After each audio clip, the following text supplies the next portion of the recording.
From the opinion pages of the Wall Street Journal, this is All Things with Kim Strassel, a Potomac Watch podcast. Welcome to All Things with Kim Strassel. President Trump roared into office and immediately set about dismantling the federal government's diversity, equity, and inclusion infrastructure, leveling a blow at a pernicious movement that has seeped into our institutions in recent years. And joining us this week is a man who knows all about the viciousness of that movement, Ilya Shapiro.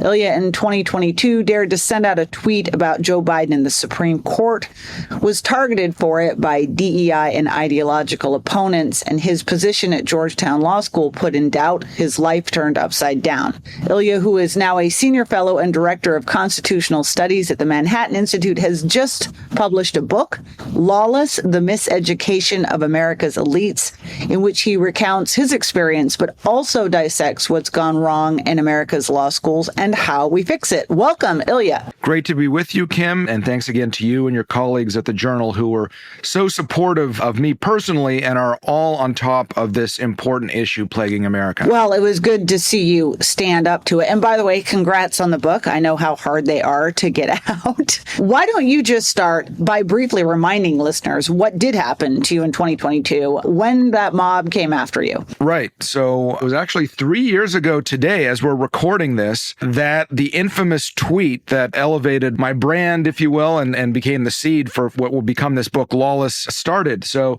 I had been at the Cato Institute, the libertarian think tank, for nearly 15 years, got an opportunity to move to Georgetown Law School to head up their Center for the Constitution. A few days before I was to start that job was when news of Justice Breyer's retirement broke, and I'm a Supreme Court expert. That was a subject of my last book, Politics of Judicial Nominations, called Supreme Disorder. And so I was commenting to the media all day about the succession fight and all of that.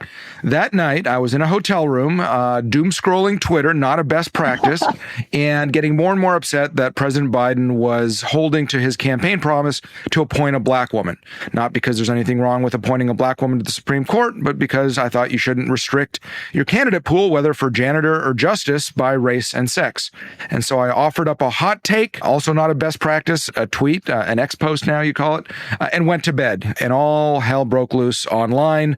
My ideological enemies went after my head. It ended up being a 4-month-long so-called investigation as to whether I was violating Georgetown's harassment and discrimination policies, at the end of which one of the high-powered lawyers they paid to advise them found that I wasn't an employee when I tweeted, and so the policies don't even apply. But then I got the fine print from the DEI office, which said that if ever I offended anyone again, I'd be back in the Star Chamber. I realized that I couldn't work that way. I couldn't do the job I was hired for. And so I made a loud resignation, publishing my resignation letter in the pages of the Wall Street Journal and using this platform that I've been given ever since to shine a light on the rot in academia generally and legal education specifically. Well, and we are all thankful that you've been doing that. And now you have this book. And let's talk about law schools, because I think this is so important. I really enjoyed reading it. I recommend everybody read it, not just to hear about your story, but because you really dive into one section of the education world, although one you say is very key, and I think we'll talk about that more in a minute. But one thing I think is really important when we talk about what's gone wrong in education, and you get to this, is that when we talk about DEI, it's not a right-left thing. I mean, I'm old enough to remember that there's been a long complaint about liberal professors on campus,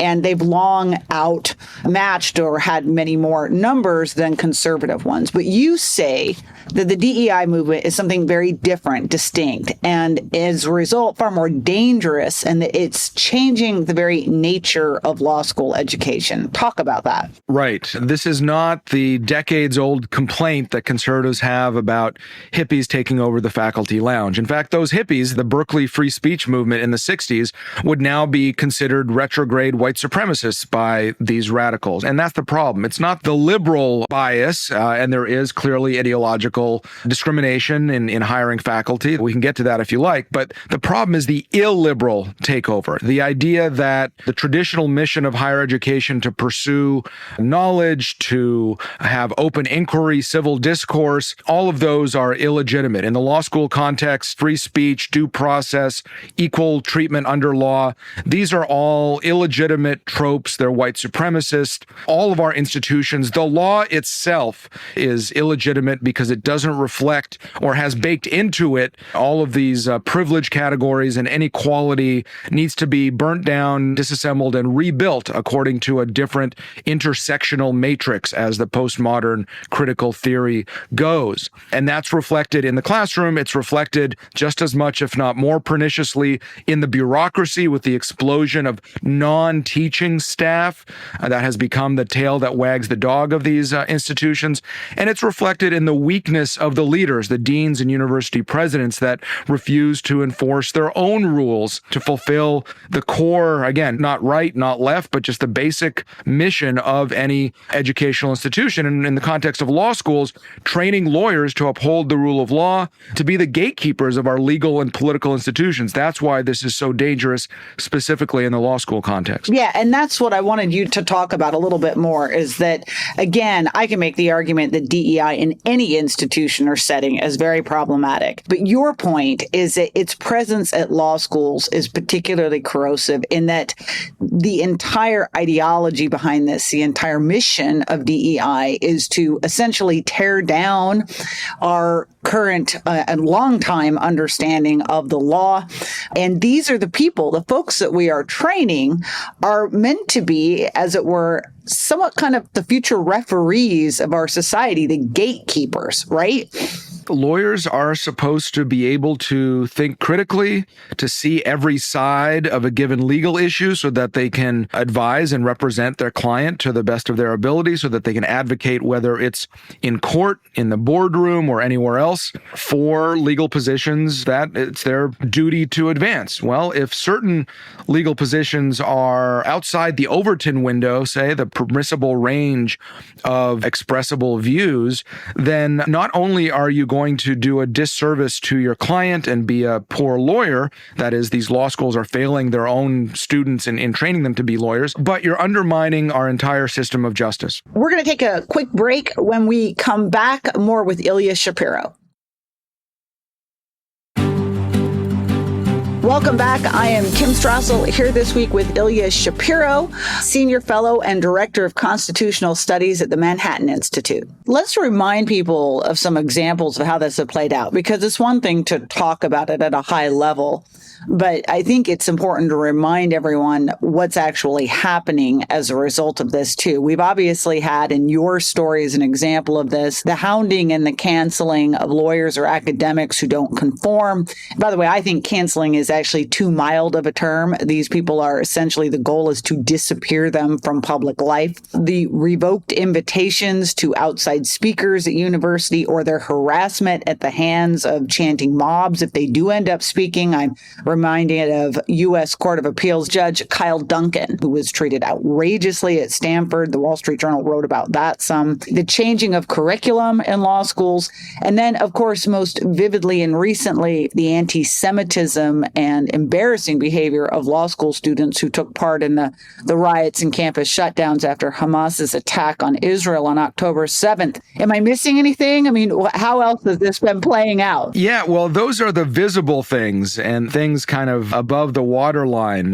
Bill Ackman, the Harvard donor who's kind of had the scales fall from his eyes after October 7th, wrote in a very important essay the same day that Claudine Gay resigned Harvard's presidency after her disastrous performance in the congressional hearing with several university presidents. He wrote about how anti-Semitism is the canary in the coal mine, that wherever it pops up, it's a signal that there are lots of problems underneath, pathologies, moral corruption, academic relativism, all host of things that is wrong with higher education. That's now been this crisis in higher ed that's been thrust into our national discourse. And October 7th and the reaction to it really has shown how both faculty and university administrative leaders are failing to instill the appropriate campus climate, just the ability to have civil discourse, the ability to have dialogue and open inquiry. You know, university leaders are quite good at instilling whatever cultures or values values they want, be it entrepreneurship, public service, social justice, what have you.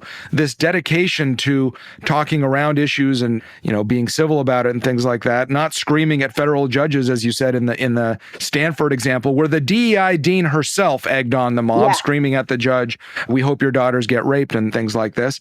That all is above the waterline. What's going on below, though, is, again, inculcating these lawyers with the idea that certain views are not allowed in polite society. And it's not just DEI. For example, Paul Clement, former U.S. Solicitor General, possibly the very best, certainly appellate lawyer in the country, had to leave his firm after winning a Supreme Court argument in a Second Amendment case, Bruin, a couple of years ago with his partner, Aaron Murphy, because his firm, Kirkland & Ellis, which was in years past thought to be one of the more conservative big law firms, his partners seemed squeamish about that, or they used the excuse that their clients, their corporate transactional clients, didn't like it. It's kind of a reminiscent of what happened in the 50s and 60s when law firm leaders wrung their hands and said, well, we'd like to hire more black lawyers, but our clients won't stand for it. You've been talking about some of the factors that go into this and specifically the ideology, but you name a couple of other ones too. And one of the more interesting chapters I read in your book, and you have a whole chapter on this, is the bureaucracy. And I don't think that gets a lot of attention. You were talking about things above and below the waterline, but you make a very persuasive case for why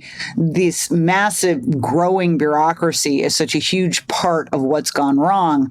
And that bureaucracy is essentially the growth of left-leaning but non-teaching staff, administrators, and paper pushers. Who are these people? What do they do? And how do they feed this movement? I mean, there's even an industry group, the National Association of Higher Education Diversity Officers. I may have switched around. Yes, with thousands of members. Even before DEI, this weird inflection point that we've had in our culture that a lot of people say 2014 is when it really started, around then. But even before that, there was a growth in this non-teaching staff. And this is why the story isn't just about DEI. That's a huge part of it. But the bureaucracy that grows to kind of hold students' hands, student affairs, kind of the imputation of all sorts of cognitive behavioral therapy, safetyism. Students need help processing traumas like election returns that go the wrong way or other political developments. And that started, before the return of critical theory and the explosion of DEI in the last decade. But in the last decade, it has been largely DEI, and such that now in every institution, there are more non-teaching staff than faculty. And their institutional values, their industry values of this national association, say, are not academic freedom. They're not pursuit of knowledge. Again, agree or disagree with what the left-leaning professoriate might do. But here, it's not even an intellectual or academic pursuit. It's activism writ large. They're the ones who are instituting orientations for freshmen or first-year law students, trainings, and they're the ones that, like in the public sector, bureaucracies, their incentives that they face in basic public choice economic theory is to justify and grow their authority and their budgets. And so they manufacture outrage, they conduct the investigations, they do all these punishments, and deans of even elite law schools cower before these diversity officers. It's a problem ideologically and in terms of the culture of these places. It's a problem financially, of course. The University of Michigan, for example, spends more than $30 million a year on DEI programs, on full-time staff, let alone the part-time folks. Imagine spending that money on, student tutoring or scholarships or things that actually help the disadvantaged student. We're going to take one more break. From the opinion pages of the Wall Street Journal, this is All Things with Kim Strassel, a Potomac Watch podcast. Welcome back. I am here with Ilya Shapiro, who has a new book out, Lawless, The Miseducation of America's Elites. You have a stunning statistic in that chapter. A 2021 survey of 65 large universities found that the average school had more than 45 people devoted to DEI. And this was the bit that really got me. More than the average number of professors teaching history. Wow. That's just kind of stunning. And I think, as you know, the scary thing is that this is an industry whose existence depends on, as you say, fomenting more discord and suggesting there are more problems and causing more controversy. And also, obviously, for all those parents out there, driving up the cost of education. And Kim, I do want to make one point that has kind of gotten misunderstood with President Trump's first week executive orders against DEI DEI through the federal government and contracting, et cetera.